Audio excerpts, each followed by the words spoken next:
Gawin en gekain danzin.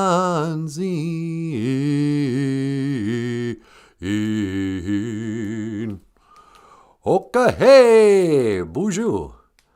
Welcome back to the show. Welcome back to BOOZHOO, NANABOOZHOO, the podcast about OJIBWE language and culture. I am NANABOOZHOO. And over here, looking just cute, get out of here, the lovely and the talented Natasha. Kadon BOOZHOO, Winnie Mushen. Say hello to this lot. BOOZHOO, everybody, how you doing? Welcome to the show. Is anybody watching yet? I don't know. We're kind of saying hello to nobody in live time, but that's okay. I bet you the BOOZHOO crew thinks we're not even doing this today. We're almost a half hour late. Yeah, but we're on Indian time. That's right. Indian time. And you show up whenever. So, what's going on? How you doing, baby? I'm doing great. How are you on this Anima A Geisha Good? That's right. It's Anima A Geisha Good. It is the prayer day. And hey, Papa Wagosh is here. BOOZHOO, Papa Wagosh. Papa Wagosh says, BOOZHOO, sleepyheads. Yeah, no kidding. Papa Wagosh knows what's up. I mean, we got up at 3 in the morning. Apparently, Bagheera thinks he's an infant. He needs these middle of the night feedings. Got up, fed Bagheera, had a cup of coffee, came out here, watched, half an hour of YouTube videos, went back to bed. Oh yeah, this is the life when you don't actually have a job. You get part way, and you go, to heck with that, I'm going back to bed. So that's what I did. And then we woke up about half an hour ago. No, it's probably an hour ago, but I couldn't get myself moving here. So I don't have much planned for today, I'm afraid. Always Learning's here, though. Well, Always Learning, you're not going to learn much today because we couldn't be bothered. This is just going to be kind of a short, stupid, non-educational live stream. But we do have the word for the day. No, we don't. Oh, wow. You know what this is? This is the Lord's Prayer in Ojibwe Moan. But it doesn't fit. And it took me forever to type it because I'm a slow typer. And then I can't even use it. Are you going to say the Lord's Prayer anyway? I could. Should I do the Lord's Prayer this morning? Yeah. Why don't you show them what it's prayer day is in Ojibwe, and then you can say a prayer. Oh, okay.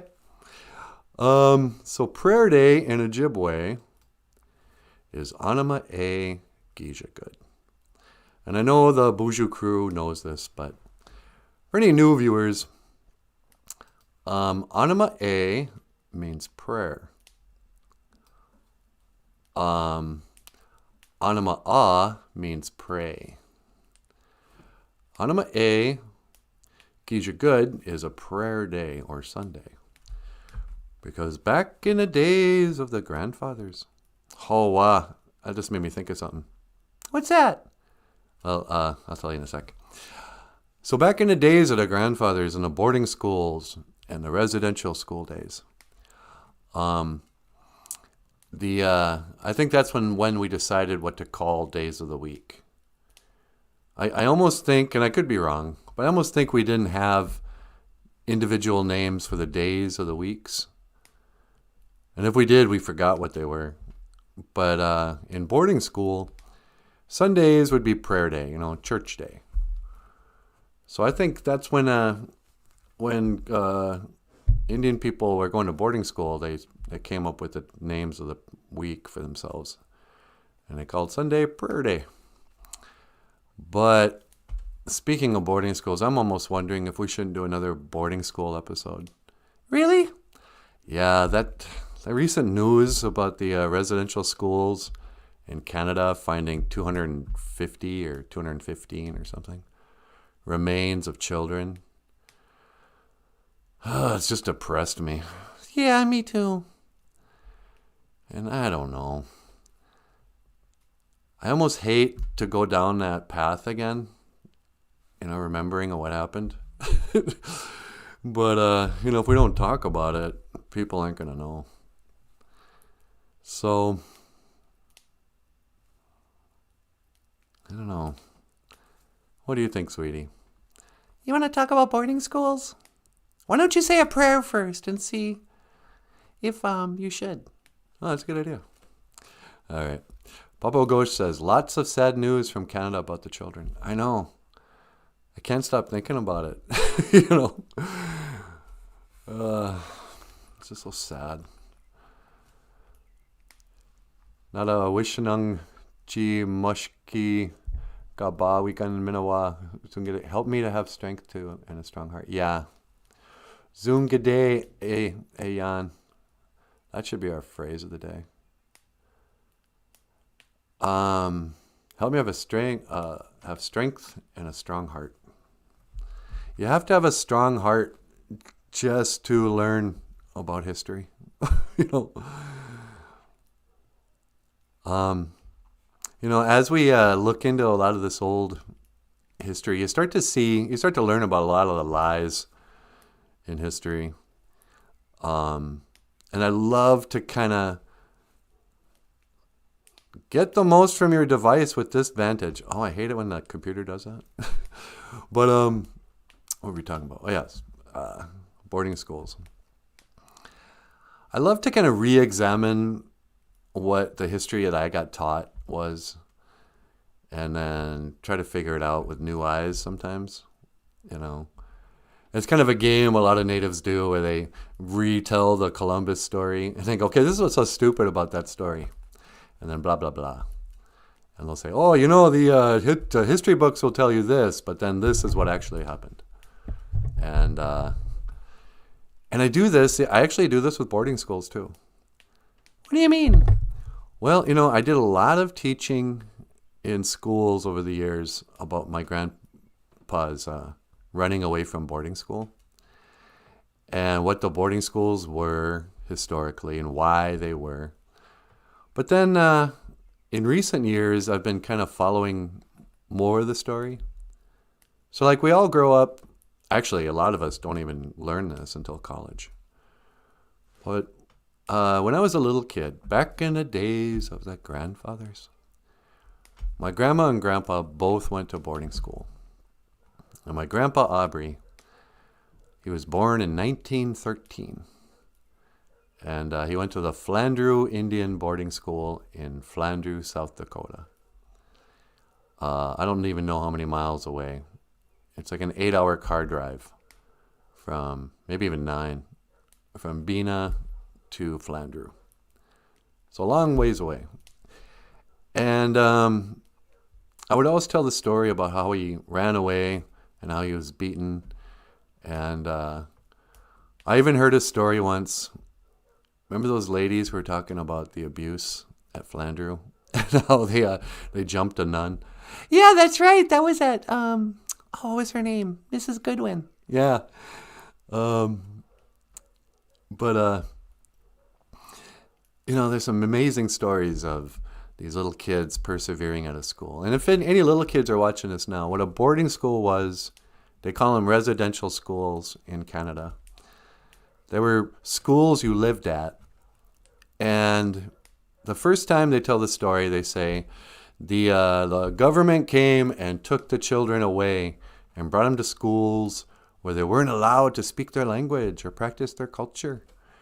And they were assimilated into English speaking or whatever. And it just sort of sounds straight, cut and dried. Government, white people bad, Indian people victims. And then I try to look more into it and I go, okay, wait a second. In fact, I just saw something, maybe Papa Wagosh actually posted it, but it was a cartoon of, or a painting or something, of like missionaries or government officials or somebody tearing away the children from the Indian mother's arms. And the Indians all protesting, but they had to.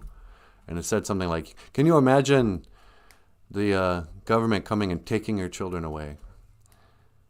But the reality was, it was our elders and our ancestors also who are responsible for the boarding schools, the residential schools.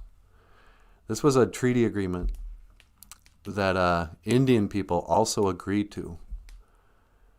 The governments, Canadian government and American U.S. government, didn't just impose the boarding schools on Indian kids.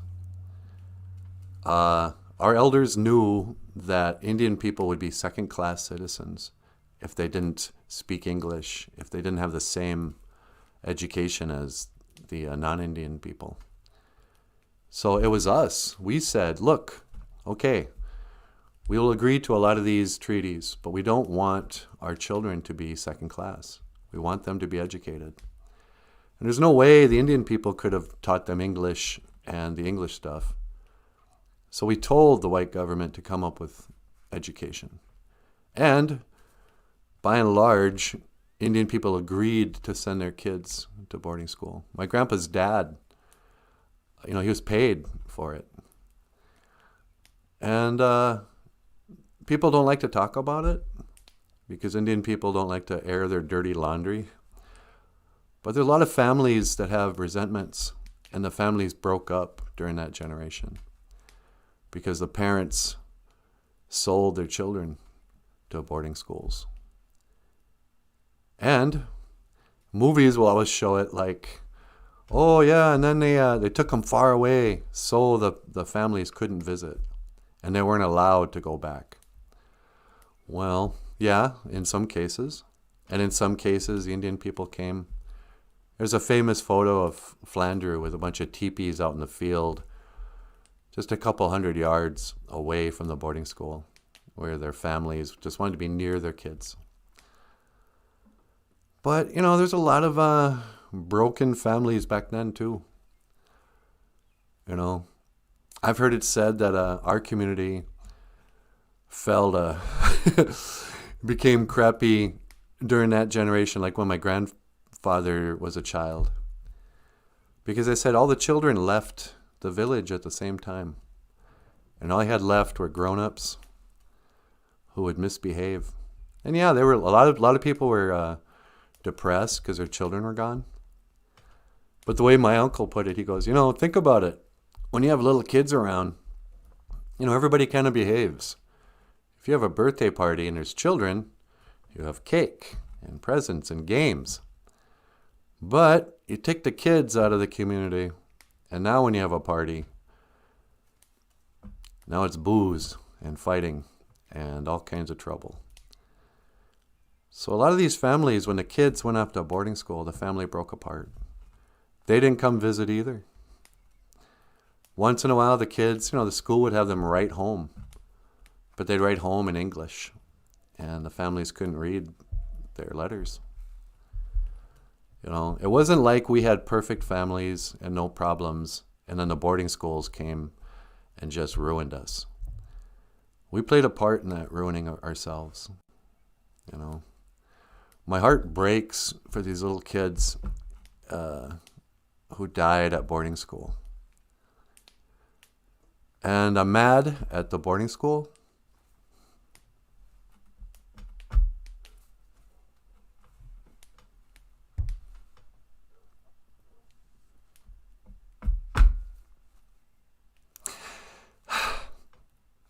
I'm getting emotional. But I'm also mad at the parents who would, I'm mad at bad parents too.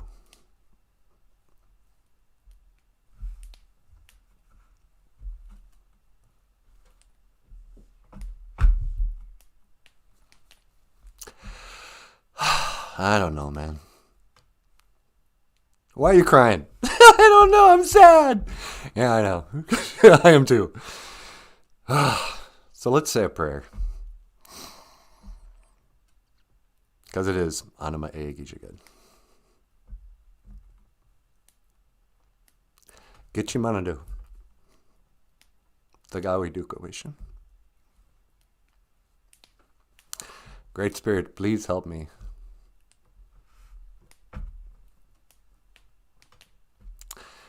We duka wishin minowe nungum. Help me to speak well today.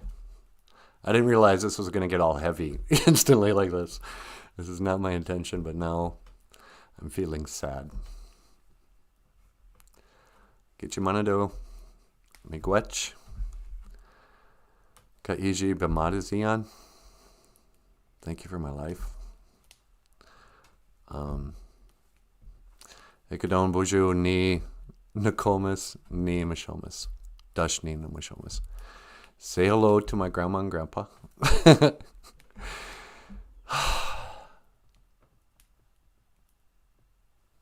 don't know. Maybe I'll say the Lord's Prayer after all. So, one of the things that happened to us in boarding school was that by and large, Indian people converted to Christianity. Oh, here's another thing. Speaking of assimilation and converting to Christianity, learning English and stuff. I just learned this today, the term racist.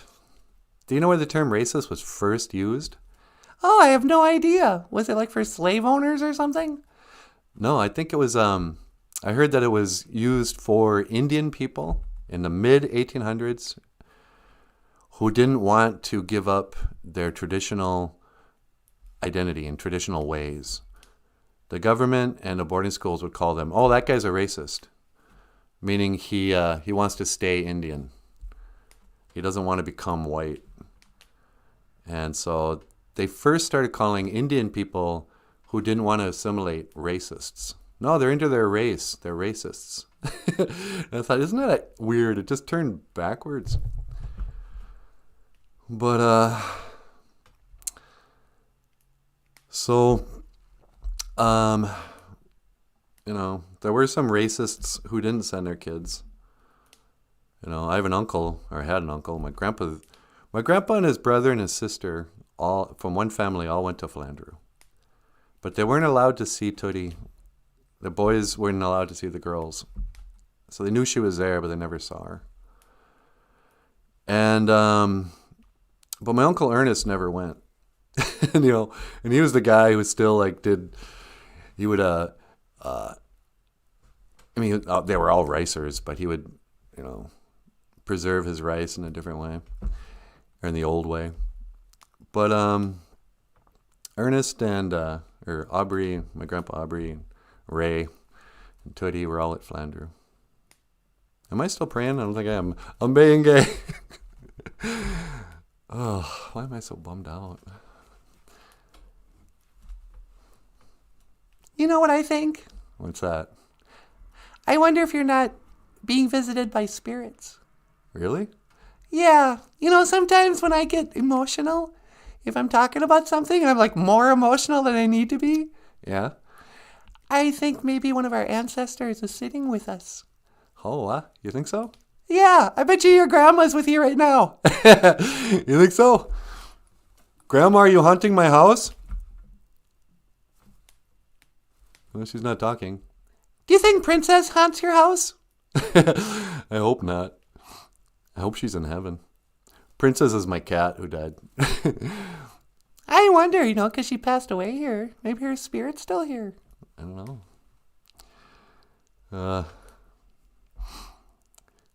So I was talking about boarding schools. And maybe you're right. I didn't know this was going to happen, but I got totally bummed out just thinking about it. And I'm sorry, I'm all over the place. So there were all these remains found at a boarding school in Canada. Hundreds. Children who died. And you can only imagine from what, you know? And it also kind of reminds you of how these schools thought of their students. You know, would they have just buried their own children at the school?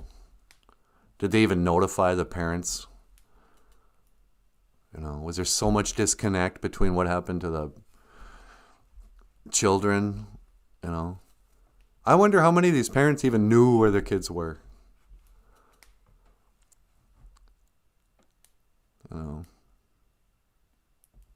I think half of it is, what's that? I mean, it's one thing to be mad about history and be mad at the government, but it's another thing to be mad at your own people.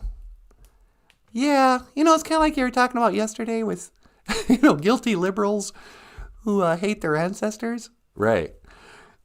I don't hate my ancestors. I just don't understand them all the time. And I don't want to just, they were victims. I don't want to feel sorry for my ancestors. I want to, they couldn't resist the government. And it's like, these are your kids, you guys. These are your kids' ancestors. Why didn't you protect them? This is your fault too. There, I said it.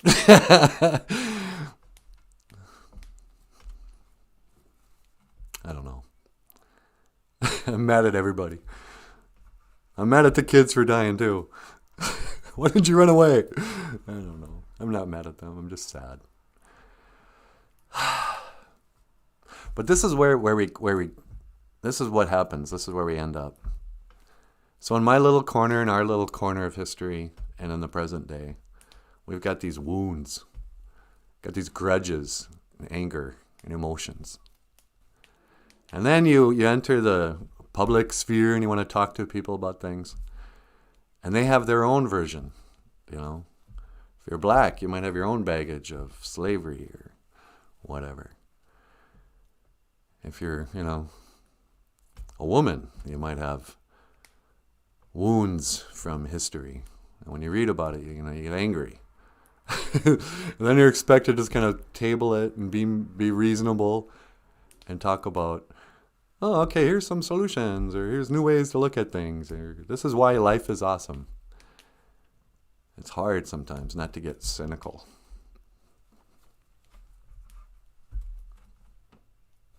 I don't want to be cynical, sweetie. Me neither. I can't just talk about boarding schools all day or I'm going to cry. Let's see what the BOOZHOO crew has to say. They're going to make me cry too. Bunch of jerks. Papa Wagosh, help me to have the strength and a strong heart.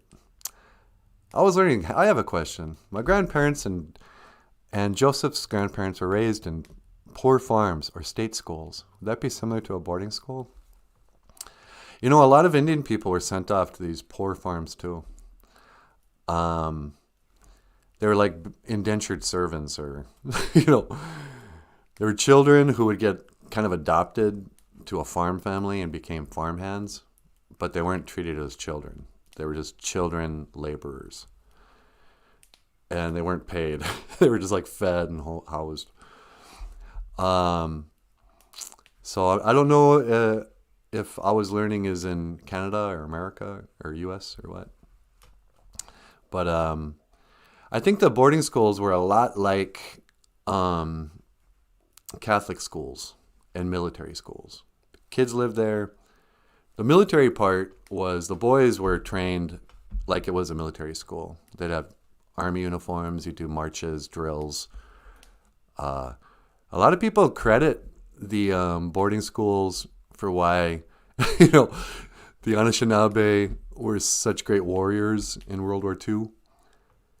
Because that generation grew up taking orders, doing military exercises.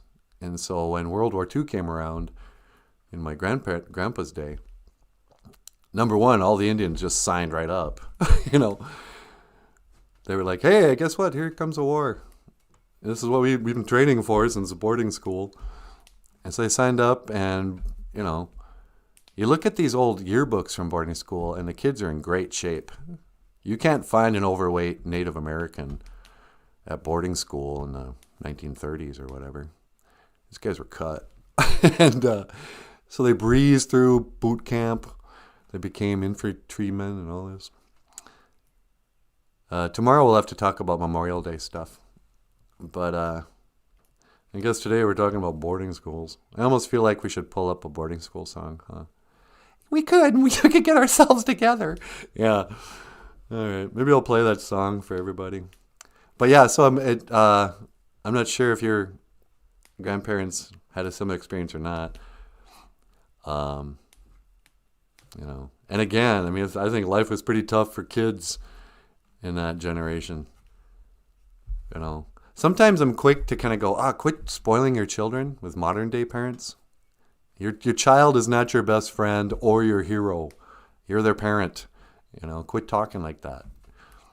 But maybe it's better than how my grandpa's dad treated him.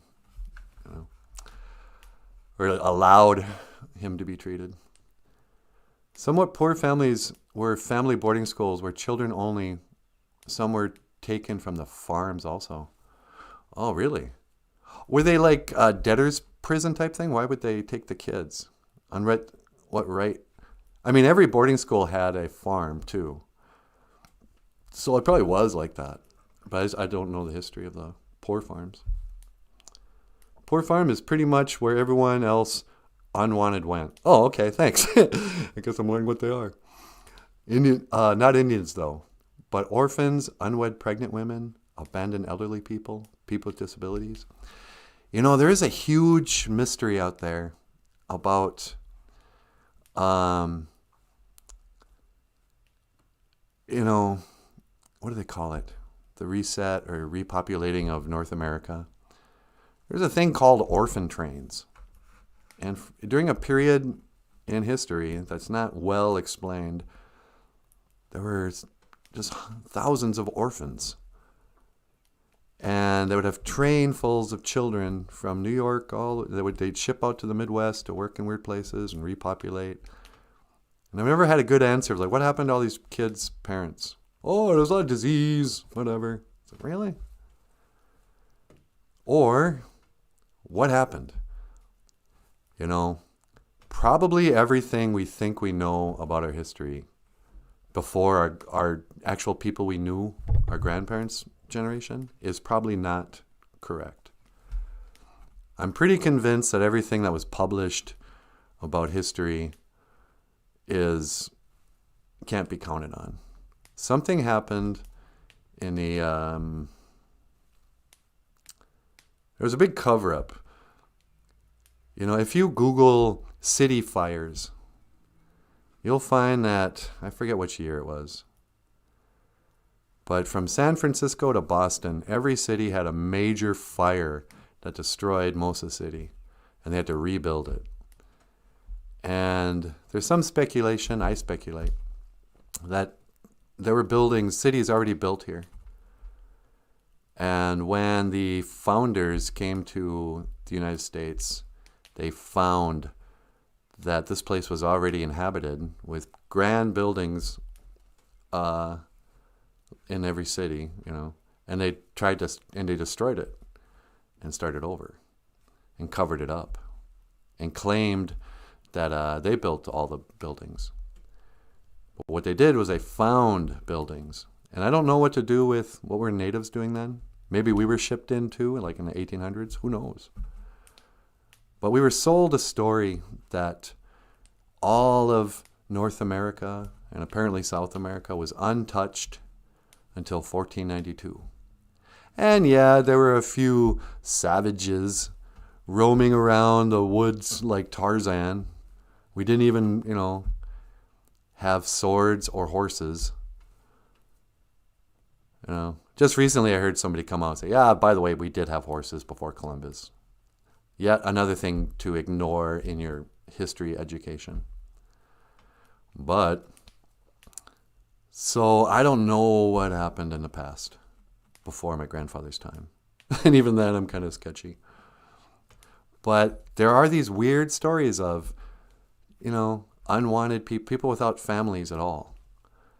Orphans. How can there be an orphan when there were these extended families, And why would there be thousands of orphans? Pregnant women, with no family. What was the real story there?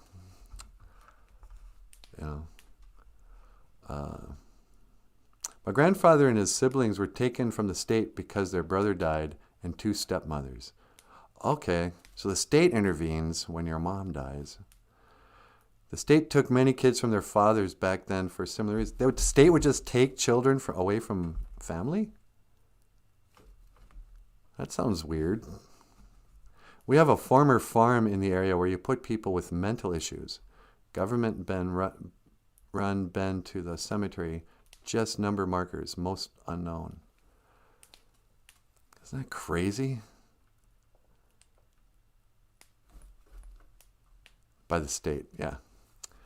Jessica, hey, BOOZHOO, Jessica. Good morning. Anne Sullivan, who was Helen Keller's teacher, was sent to a poor farm with her brother as a child. Her brother didn't live long there. He contracted tuberculosis and died within months. Yikes. I also learned that Helen Keller is a bunch of crap. That's, you know, the story we all learn in high school about how Helen Keller was deaf and blind, and she learned how to write or communicate with, I guess, Anne Sullivan, who would tap on her palm. That's all nonsense, or a hoax or whatever. Helen Keller, when she did learn how to speak, and they have like tapes of her, she has an English accent. I mean, yeah, it's all garbled and, oh boy, yeah, I really wish I could hear anything, you know, whatever. But she had like an English accent. That's just one of those lies in history that they, I mean, I know that she was real, but I don't think she was really deaf. You know, and she writes books and stuff and became a socialist. One time they asked her, which is worse, being blind or being deaf? And she said, I'd rather have my hearing than my sight, because being deaf is so lonely. I said, really? How would you know? You can't do either. I just learned this too. Panda bears might be nonsense. Panda bears were never discovered until the mid-1800s. Right around the time of Darwin. And they're just like dinosaurs, where there's no record of any pandas in history before the mid-1800s. And China is the most literate country in the world. And that country is like 4,000 years old. And the panda bears, they say they only eat bamboo. They sleep 20 hours a day, they say. And they ovulate 1 day a year. And the Chinese government says humans can't interact with them because of germs. There's some sort of terrible germ that'll kill them off even more. And they can't get these panda bears to ever mate. And then you go, what is a panda bear? Why is a panda bear? How can that thing survive at all? It lives in an area where there are tigers. When you watch a panda bear act, they're not very strong. They're very clumsy. They can barely climb trees. They're always falling down. They don't hunt anything. They only eat bamboo. And I don't know. It might be a hoax. And then there's also like weird suspicious stuff. Like every world leader at some point will be photographed holding a panda bear. You know, it's kind of like panda bears and what are those little birds down in Antarctica? Oh, penguins. Yeah, penguins. They might be these weird, maybe genetically created things. Or a panda bear especially might just be a costume and little people inside and like robotic eyes or something. They may be. And some people like freak out. Hey, are you kidding? I saw a panda personally in a zoo. Really? Did it happen to be sleeping? What did you see really? Everybody is such a liar in the world. You can't trust anything. You know? Time and again, people are like, okay, they lied about that, but I'm going to believe this next thing they say. Oh, okay. Yeah, they lied about Columbus, but everything they said about the Founding Fathers, that's 100% true. Really? I doubt it. I'm sorry, Jessica, though. Anne Sullivan, who was Helen Keller's teacher, was sent to a poor farm with her brother. He contracted tuberculosis. Okay. So she says. But I don't believe her now because I think she's a liar too. Mother, not brother. Ugh. Autocorrected. Autocorrect is fighting, always learning. Is it? Papa Wagosh, there is a cemetery right next to what used to be the poor farm by me. Yeah, how come so many towns have a poor farm in them? So weird. What went on then? I never made the connection, but that's most likely how the cemetery started. I bet you it did. I bet you it was probably like white slavery. It was probably a farm where they just made people who had no one to stand up or no one to care for them. Probably made them worked them to death, killed them, and just buried them in the back. You know? No justice, no peace. My parents really had no choice. If they didn't send their children to residential school, they faced jail time and then. Really? So parents would face jail time. I know my grandpa's dad was paid, but my grandma actually wanted to go. Because here's the other thing. Okay, so when I talk about boarding schools sometimes, I always start out with the bad stuff. But then I try to remind people, it's like, okay, you know what else too, though? Then there's my grandma. And when my grandma went to boarding school, that was her school. That was her childhood, basically. She never talked about boarding school like this bad thing that happened to her. She talked about it like her school days. She had a lot of friends. And she had cousins and everything that went to boarding school. So when she got old enough, she went to her dad and said, hey, can I go to boarding school? So-and-so is going and blah, blah, blah. And he's like, really? You want to go? You're not going to be home until next summer. She goes, yeah, I really want to go.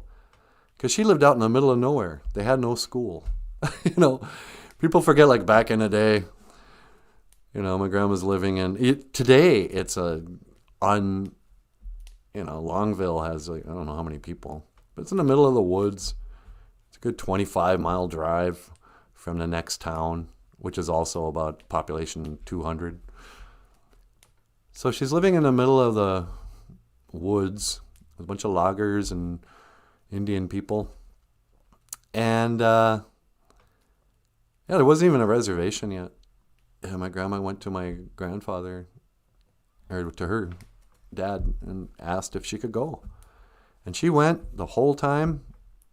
Oh, and also, to the kids' perspective, they would hear stories about this school that had a basketball team and a hockey team and horses and a big old farm and, a bunch of kids. It sounded fun to a lot of the kids. And it wasn't all beatings. There was a lot of fun in boarding schools too. It was their childhood, So it wasn't just concentration camps, So sometimes I wanted to tell the bright side of the boarding school experience. The boarding schools unified all indigenous people with a common language, English.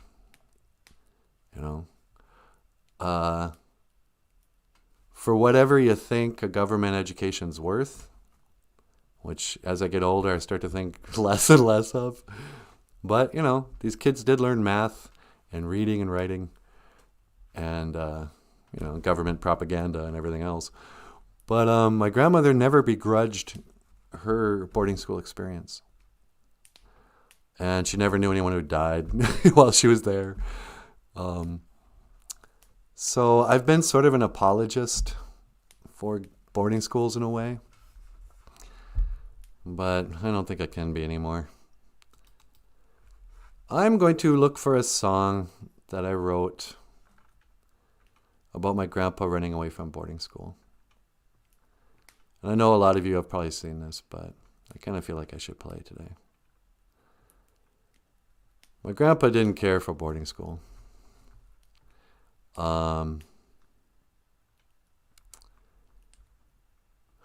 Which one would I want to do?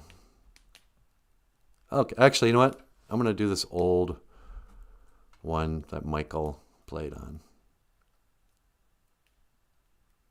Or should I? Nah. I want to go home.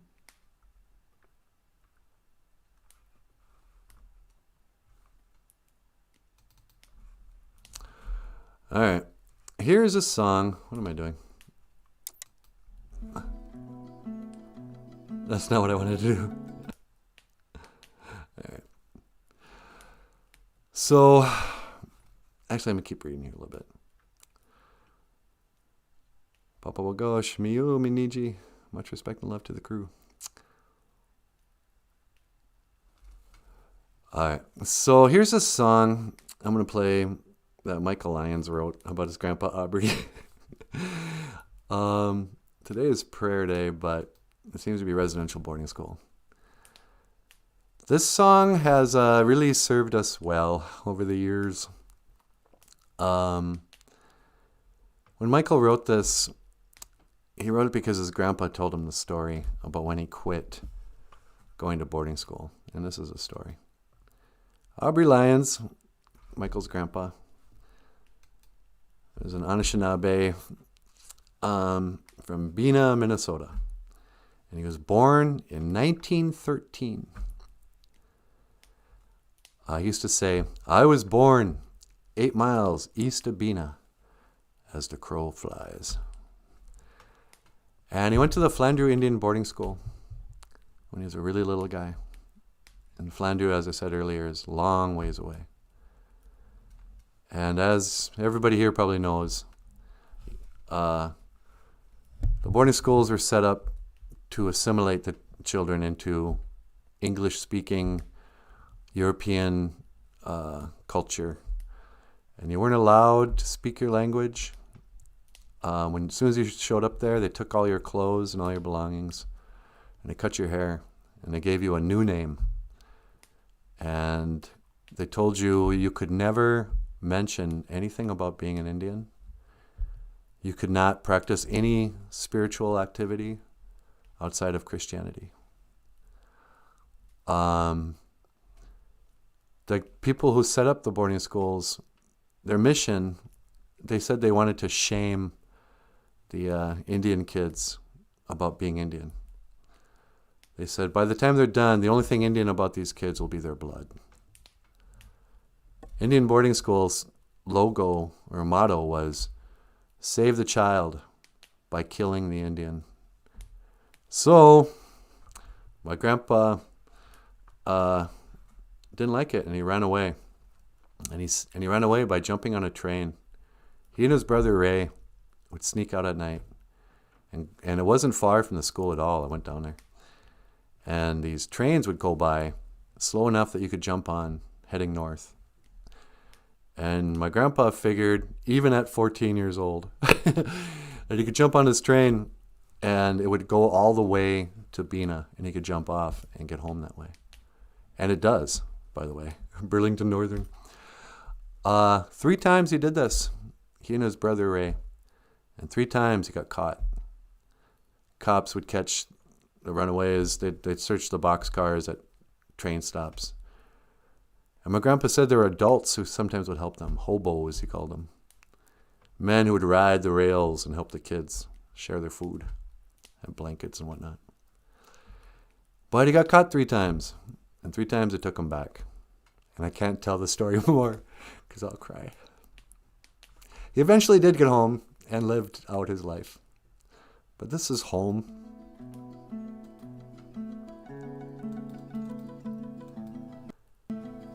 And this is for my grandpa Aubrey.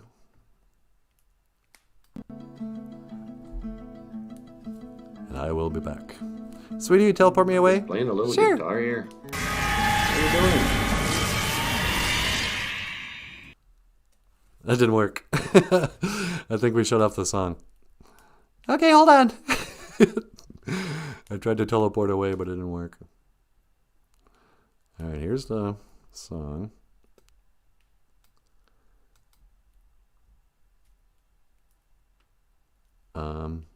Play. Intros? No, not intro song. I'm sorry, you guys. This song is called Home. Here we go. And so they tried to make the kids forget that they were Anishinaabe, and they wouldn't allow them to not have long hair or any of that. So I wrote a song. This song is called Home, and it's about my grandpa, who was born in 1913, and it's called Home.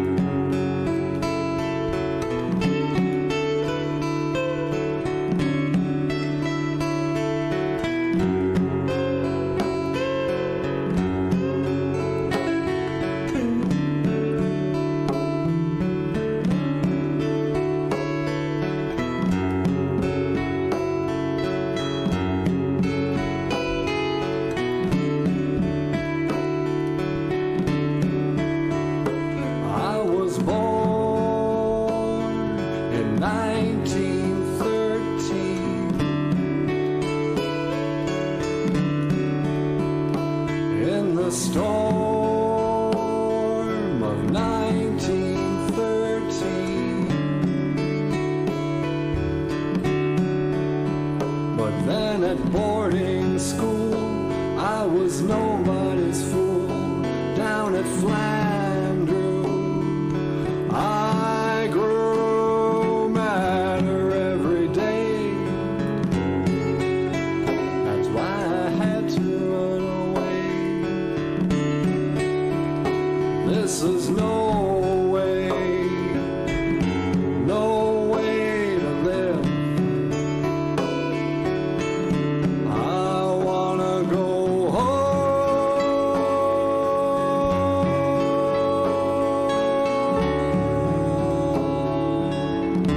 I wanna go home. I wanna go home. All right, let's just start this from the beginning.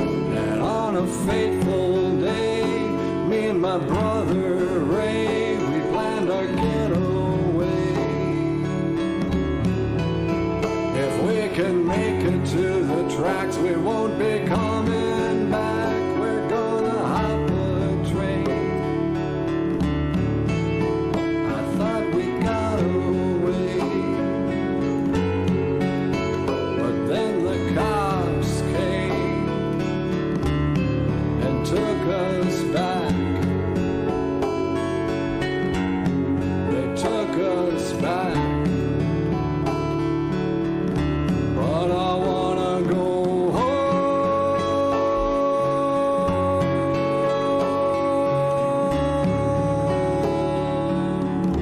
I wanna go home. I wanna go home. I said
it's just it's just one of those things. He was like, oh geez, well, if you're really sure, buddy, then I'm really gonna miss you.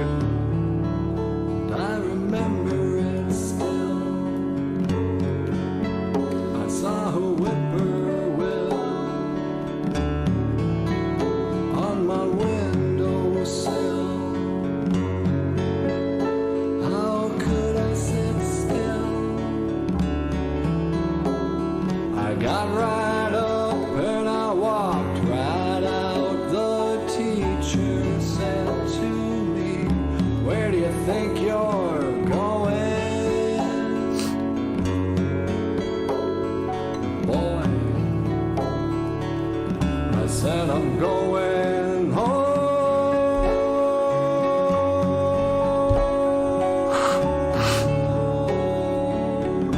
I wanna go home. I wanna go home. I said I'm going home. Well, I'm sorry, but this is just something I gotta do. But I'm gonna miss you. I don't know. I wanna go I'm gonna miss you too. I wanna go home. I wanna go home. I wanna go home. I wanna go home.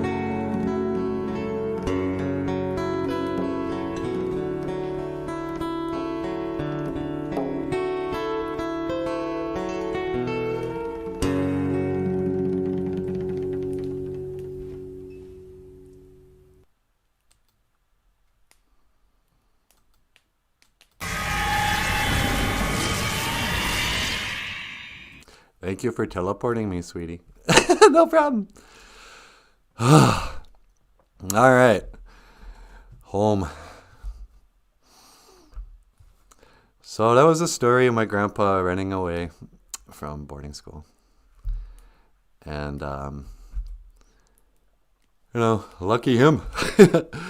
But you see those pictures of those little kids, and you just gotta wonder about those kids, those remains they found.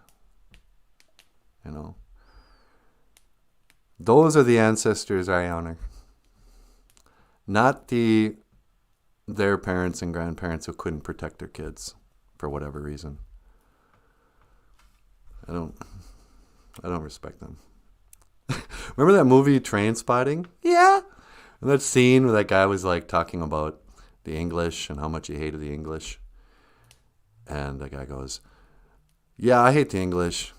But he goes, I don't hate the English. Yeah, the English suck, but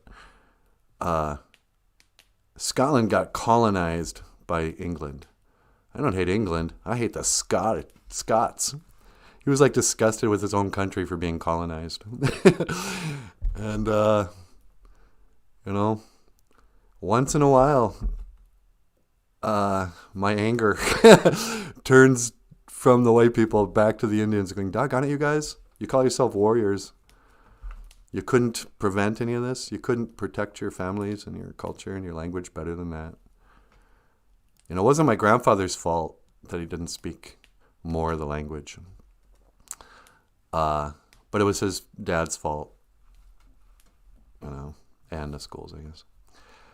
Michael, has KXE ever played one of your songs or just Words of the Day? I think this song might be really poignant for people to hear from right now in light of this news. Hey, that's a good question.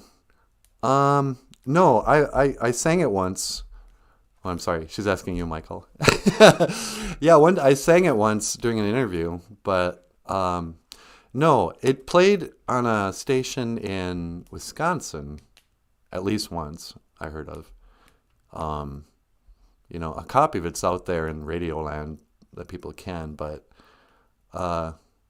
it might not be a bad idea just to send a copy over to Heidi or something. Hey, that's a good idea. Actually, next week, maybe instead of it's too late. But yeah, we should ask Heidi if she wants to play that song, and maybe I could talk about it a little bit. Yeah, let's do that. All right. You gave us a good idea, Jessica. I think I'm going to just do a quick 5-minute talk on boarding schools and what happened in Canada and record it and then introduce a song, and we'll see if the radio station's interested in playing it. I'm sure they will. Because Natasha rocks on the guitar, huh, sweetie? I shred on that acoustic guitar. Yeah. You should ask if you can play it in education to these children. You know, Michael used to visit a lot of schools. Actually, we've done this too, haven't we? Yeah. Yeah, we do that. We go to schools before the pandemic. We go to schools and talk about boarding schools and sing that song for the kids. And the kids love it. They especially love it when I play Sweet Home Baby or whatever.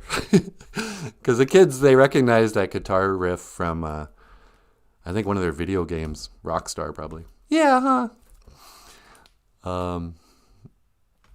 Papa Wago says, posted your YouTube song link to a Facebook page. Oh, you did? Yeah, thanks. You should ask if you can play it in dedication to these children. Yeah, exactly. I'll dedicate it to the children who didn't make it home. Let's see if I can do it on the radio without crying. Yeah. All right. So anyway, that was the boarding schools. It's a very painful memory of our history. And yeah, I'm going to kind of go back on what I said yesterday. You know, sometimes I mock myself for thinking I have intergenerational trauma or historical trauma. You know, it just sounds like such a college thing or a way of, you know, putting on that victim badge or whatever. Oh, look at me, I'm a victim. My ancestors suffered. But the reality is there's a lot of us whose hearts bleed for our grandparents. And I guess they would call that intergenerational trauma or historical trauma or something. Because I remember learning about the Holocaust when I was a kid. My parents let me watch that, I think it was a TV series, The Holocaust.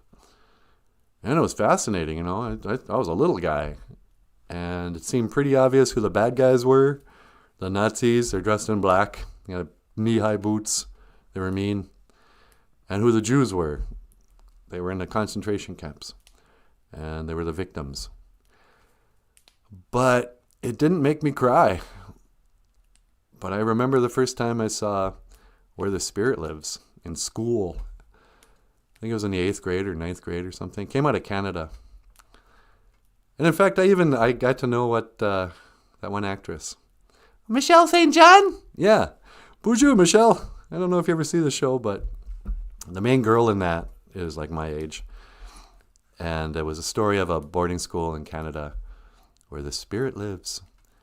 I saw that in like the 6th or 7th grade, 8th grade maybe. And really, really struck me. Really made me sad.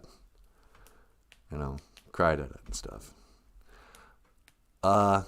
You know, there's something in our DNA that gets passed through or whatever. And the trauma just may be a button that you didn't know you had. Somebody goes, hey, boarding school. Ah! It's like, what is that? Yeah, I just pushed your trauma button. You know. I don't think I ever saw Roots. It's one of those, you know, miniseries or whatever. But, like, you know, I learned about slavery at some point. And, you know, I don't agree with slavery or whatever. But I don't get emotional about the idea of slaves like I do about boarding schools. I wonder if it's like that for people from other groups. You know, when Jews watch the Holocaust or Schindler's List, does it really bother them? When black people watch Roots, you know, do they have the same kind of emotional? So, hey, what's this? All right, $20 from Idias Calvin. Miigwech, Idias Calvin. We really appreciate it. Sweetie, we got $20 super chat. All right! That almost makes it worth crying. Yeah. Should cry more often. Miigwech Niji, we really appreciate it. We could really use the money. Let's see. Papa Wagosh, where skies are so overcast. Some people had more taken away than others, and their families still haven't recovered. The traditional roles were destroyed, resources were taken. Parents turned to alcohol, and kids weren't raised right. Exactly. Yeah, this thing started off, I don't blame everything on the white government. You know, we have to take some responsibilities. But when the kids left, the trauma must have been so hard for the adults and the parents and the grandparents and the uncles and aunts that that's probably when abusing alcohol became very popular. You know, when you're depressed, you drink up. When you drink up, you start behaving badly. You cheat on your wife. You fight with your brother. And, you know, we did that to ourselves. When we turned on each other, and when we became alcoholics, and when we broke up our families. Yeah, the government broke up our families, but by the time the kids came back, the families were such a mess and stayed that way. Then, you know, these kids grew up without parents. They grew up with teachers raising them.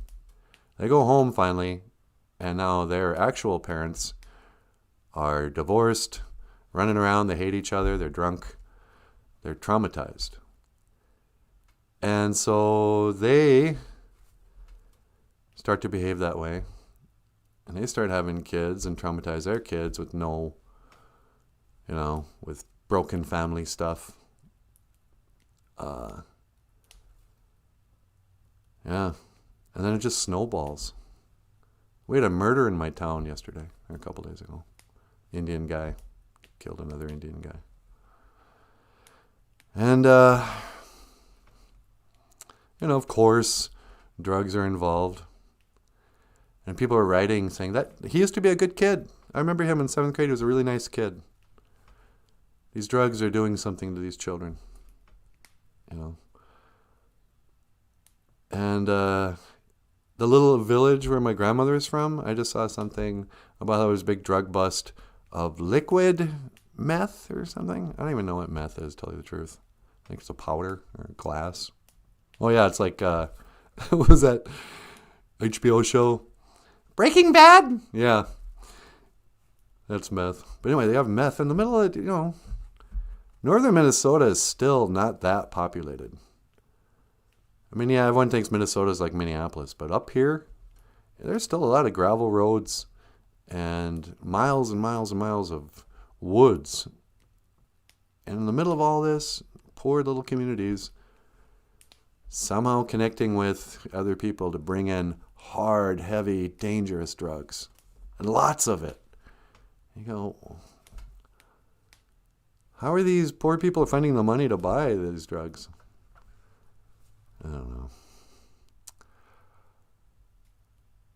Idias Calvin says, I get really emotional too about hearing the memories. Never thought that their spirits were with us. Chimigwech for pointing that out. Yeah, that was you, sweetie.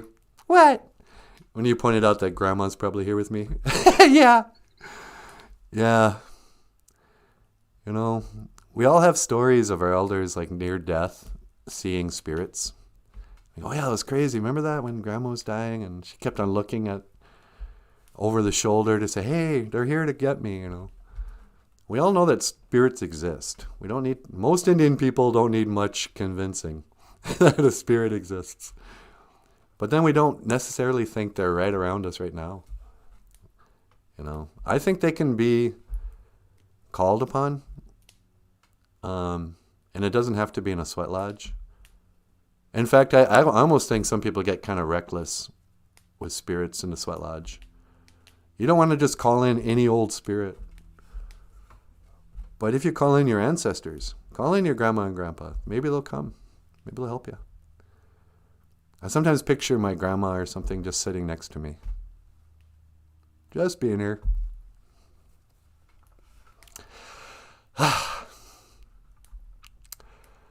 Papa Wogo says, all people have tragedies in their history. That's true.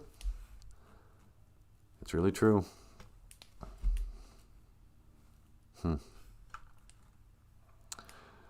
I don't know, you guys. Well, has that been a half an hour? Yeah. Do you want to come up here and say hi to the folks before we say goodbye? Sure. I'm just too depressed now. Yes, even white people, someone in a comment the other day tried to say genocide, slavery, etc. never happened to white people. Wrong. I learned world history. Even imperialism happened everywhere. Yeah, the actual term slave comes from Yugoslavia. And they're white in Yugoslavia. Everybody's been enslaved. America didn't invent slavery. We actually were better off than a lot of people. I don't think Ojibwe's ever became slaves. You know. We don't like to work that hard. Get out of here. You can't enslave an Indian guy. He'll just walk away. But yeah, everybody has it. You know. These orphan trains of little white kids. You know. I wonder what their descendants feel about. You know, the kind of sadness or compassion they have for the suffering that their kids went through. How about that one meme where they're talking about the seniors this year feeling bad about the pandemic? So don't feel bad, you know. In my grandparents' day, or my parents' day, your grandparents' day, my great grandparents' day, most of these seniors' senior trip was to Vietnam. It could be worse, you guys. Oh no, I don't get to go to my spring break. Yeah, well, you don't have to go to Vietnam either. My grandson said that they tried to enslave us. It didn't work. we would will ourselves to death. That's why they went to do another color. Yeah, now that you mention it, I think I heard that. Indian people would just will themselves to death. They would resist so completely, they would just stop breathing.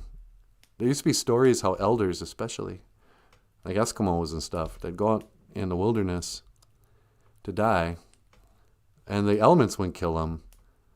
They would just leave their bodies, will themselves to death. But basically, it was just, they you know, because we are spirits in a material world. But maybe these guys could just lie down and go, you know what, this is it. I'm going to leave my body behind. And they just left. You know, how powerful of a medicine man would you have to be able to leave your body? I don't know, it's pretty cool. And, you know, Anishinaabe people were just kind of bad that way. Jessica says, that's why history repeats itself. You don't learn from the past, you make the same mistakes. Papa Ghosh, bingo. You can tell Papa Ghosh, you know, lives on a res. Why is that? Because everything's bingo to him. Bingo. Just like Wednesday night. But yeah. Yeah, I know, it's crazy. We're going to go back to work camps. And people will, you know, sign themselves up. Bread lines. It's the end of the world as we know it. It's the end of the world as we... Sheila's here. BOOZHOO, Sheila. Bad. I'm bad. I'm bad. You know it. Uh-huh. No. Sheila, do you want me to sing some Michael Jackson? Is that what you're asking? All right. Sweetie, you want to get up here? Sure. All right. Can you teleport me away? You got it. All right, you guys. Thank you so much. Miigwech Bizandawayag. Thank you for listening. You know, I appreciate having a group here to support. Not to support, to offer me support. But I hope, you know, whatever. All right, sweetie. Okay, when to teleport. Gigawabamin. Min. Minowa. Oh, and there he goes. Where did I teleport him to? I'm in the kitchen. Okay, give me a cup of coffee, all right? Okay. I'll be right over there in 1 second. Yeah. Okay, la la la, ooh doo doo doo. On my way to where the air is new. Can you tell me how to get to BOOZHOO, NANABOOZHOO? How to get to BOOZHOO, NANABOOZHOO? La la la la la la la la. Okay, now I'm ready to teleport myself over to where NANABOOZHOO was standing. Myself to teleport. Nah. BOOZHOO! How's it going? How's that coffee coming? I'm going as fast as I can. It takes a minute to brew. You gotta stay on the help all the time or you never get your coffee. How you guys doing? So nice to see you. Jessica, Sheila, always learning. Papa Wagosh. And our new friend with a $20 spot. What's his name? Idius Kelvin. He sounds Roman. Sheila says, I know you heard about the bones and the skull. Yeah, we were just talking about that. They need to be released names, bones to families and tribes. I wonder if they even know the names of those kids. Did they just treat them like animals? And, the history gets very confused when they renamed all these kids too. You're given the name Little Horse, and then you go to boarding school and they name you Johnson. You go, what? Yeah, it's heartbreaking, but I don't want to start crying again. They're searching for records. Oh, good.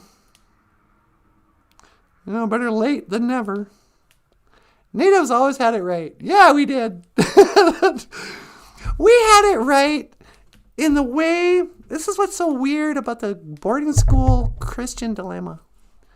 A lot of Indian people are mad at the boarding schools, and especially the church, for assimilating us, taking away our spiritual ways and converting us, or, encouraging us to convert to Catholicism or whatever. But our values in the traditional way line up just right with old-fashioned Christian, family values, gender roles. We didn't say there was no difference between men and women. We were like, yeah, they're nothing alike. The men do this stuff. The women do this stuff. This is what a good person acts like. This is what a bad person acts like. You don't get to just choose your own rules. They're very strict. You would be shamed. There's a lot of shame. If you didn't take care of your elders, if you cheated on your wife, they didn't just go, yeah, do what you want. It's a free country. We had, these earrings, they say MMIW, for missing and murdered Indigenous women. I don't know if you can see that. Talk about missing and murdered Indigenous women. These little girls and boys from the boarding schools, they're the original missing ones. And they're still missing. They just found them in graves. Unmarked graves. But, Anishinaabe people had a strong moral code. A conservative. No, you're supposed to behave, be good, love your brother, take care of the world, love God, pray. Don't be greedy. Don't be sinful. We didn't say the word sin, but we definitely had an idea of those behaviors you shouldn't do. You don't just kill something for sport. So yeah, in the old days, we would have been just fine. The tragedy is that Christians and traditional Indian people should have found their commonalities. Because there's a lot more in common with a traditional Indian and an evangelical Christian than there is between those guys and an atheist. You know, a white atheist and a white Christian have less in common than a Christian and a traditional Indian. You know, those two at least, revere the great father, Nusana, Wakwing Abian. So, yeah. Sorry for getting so heavy first thing in the morning. I know it wasn't me, but I hope you guys are cool with this. And, yeah, I just wanted to stop in and say hello.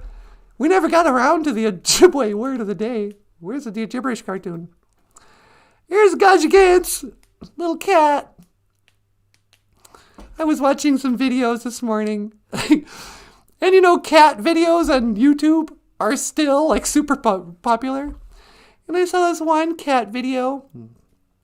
Oh, Gajagants means cat. And it was a little white cat, and it looked just like Princess. And I started to cry. I was like, oh, I miss my princess. But this was a drawing Michael did of Princess. And it goes, Gajagants, BOOZHOO Andeg. Hello, Crow. Because that's where Michael's grandpa was from. 8 miles east of Bina, as the crow flies. And this is your Ojibwe words of the day. Oh, look at that! Isn't that interesting? Oh, okay, it's not that. I thought we changed it. Originally, the words were going to be cat and crow. And I was going to make up a story about a cat and a crow. But, gosh kingdom, sad. Nin gosh kingdom, I'm sad. And it's kind of appropriate. This episode made me sad. But at the same time, Nima Nendam, I'm happy. I'm happy that I got to learn that I trust you guys enough to be vulnerable. So, Ningash Kingdom, I'm sad for the children at the boarding schools. Nima Nendam, I'm happy that some of them got home, like my grandparents. And Nina Kozi. A kozi means sick. And it doesn't just mean ill. A kozi is not the Ojibwe word for, the whatever this pandemic is. Oh, I got the COVID. A kozi means out of balance. So you can be mentally, I guess sick does too. You can say, oh, he's mentally ill. But we used a kozi when we just weren't in balance, in harmony with Gitchimanadu, with our physical body, with our spiritual body, and with our community. When you're out of balance, you're a cozy. And I guess I thought we were going to talk about happy, sad, and out of balance today. But it's probably good to know the word for I'm sad. So yeah, I'll probably be sad for this all day. But I'm also grateful. And so I think that's what happy is. Gush Kingdom.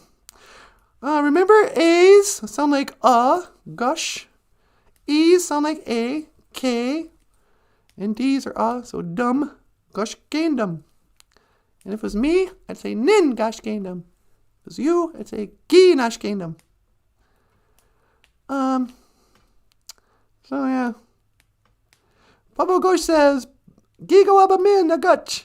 Crew got the family coming over for a Memorial Day potluck. Oh, cool. See you on the Facebook page. Have a great day, Papa Wagosh. Yeah. All right. Well, having said that, I think it's probably time I mahjong on. Probably time I leave. Let me get rid of the OJIBWE cartoon if you'd like to order a gibberish. OJIBWE is an illustrated introduction to Ojibwe Mowing by Michael Aubrey Lyons. Yep. Aubrey. After his grandpa Aubrey. Gosh against cat. BOOZHOO. Hello. Andeg. Crow. Gosh Kingdom. Sad. Menwaydam, happy, a cozy, sick. And having said that, I'm gonna call it a show. You guys have been the best. Love you so much. Giza gageen. And miigwech for the compliments and everything. And I will be back tomorrow. We'll all be back tomorrow, huh, Michael? Yeah, we sure will. So, miigwech biz and nawyeg. Thank you for listening to BOOZHOO, NANABOOZHOO. Where's the intro song? The podcast about Ojibwe language and culture. I am Natasha. That's NANABOOZHOO. And that's Michael Lyons. Okay. And I will see you again. Gigawabamin. Yinawa. Hawa. Come on, teleporter.